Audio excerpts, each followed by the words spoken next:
Алдағы 2 айда Казан төзелеш мәйданчыгына әвереләчәк, нәкъ универсиада вакытында кебек. Башкала БРИКС илләре саммиты һәм уеннарын кабул итәчәк. Бүген мэриядә шушы халыкара чараларга әзерлек штабы утырышы узды. Аңа бәйле рәвештә кайбер саннарга тукталыйк. Шәһәрдә 21 юлны ремонтларга, 56 фонтан урнаштырырга, 1 миллион чәчәк утыртырга җыеналар. Утырышта шулай меңләгән кунакны каршы алу һәм урнаштыру мәсьәләләре каралды. Новосибирскидан килгән турист егет уеннарга әнә шулай үзенчә старт бирде һәм тамашачы булып катнашырга вәгъдә итте. Әнисе ай саен килергә риза. Спорт ярышына исә кунакларны 10 июньдә көтәләр. Әзерлек инде бүген үк тулы киченә алып барыла.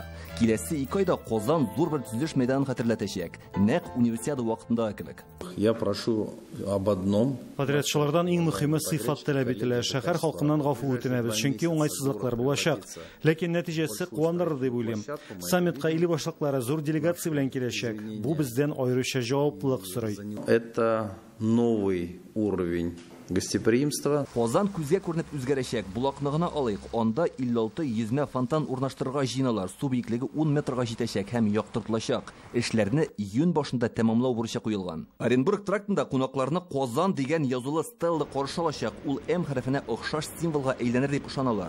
Шәһәр җәйгә чын мәгънәсендә чәчәккә күмелер. Яшелләндерүчеләр аларның миллионнан артык үсентисен утыртырга инде әзер. Моннан тыш йорт диварлары, коммуналь челтәрләр, җир асты һәм җир үсте кишүләре асфальт яңартылачак. Отключение потребителя мы постараемся избежать. Яңа трубалар салганда искеләрен сүтмичә торабыз. Шуңа күрә халык сусыз интекмәячәк. Тоташтыру эше бер көн дигәндә башкарылыр. В пределах одного дня, возможно. Все, что сделаем, все это останется нашим дорогим жителям. Эшләнгән бар нәрсә соңыннан халыкка хезмәт итәчәк. БРИКС чараларына килүчеләр асфальтны үзе белән күтәреп алып китми.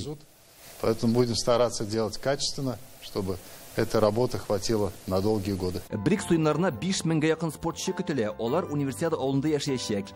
Ачылышы 12 июньгә Россия көненә планлаштырылган. Әлбәттә инде бу чара безнең өчен иң мөһим чараларның берсе. Әзерләнәбез, шул ук вакытта мәдәни чараларында әзерлибез, спорт объектларын, безнең 17 Казан спорт объекты әзерләнә. Аларның икесе муниципаль объектлар, капремонт бара әлеге вакытта һәм инде әлбәттә иң сөйенече ул республикадан да катнашучыларыбыз бар. Уеннар җәй башында узса, БРИКС илләре саммиты октябрьгә билгеләнгән. Аңа кадәр Казан ратушасын зур ремонт көтә. Шәһәрдәге туристлар фикеренчә, Башкала бүген үк дәрәҗәле кунакларны каршы алырга әзер. Юллар чиста, урамнар чиста. Единственное, вот центрда прогулялись по Бауману, там ремонт идет.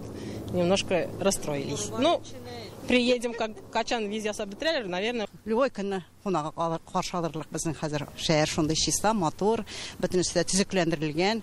Мин риза, бик канәгать. Халыкара чаралар башланыр алдыннан Казан җитәкчелегенә аерым бер имтихан тотасы. Башкалага террорчылыкка каршы куркынычсызлык таләпләрен тикшерү өчен махсус инспекция киләчәк. Илдар Сафиуллин, Люциан Натфуллин, Александр Лобанов, Яңа Гасыр каналы.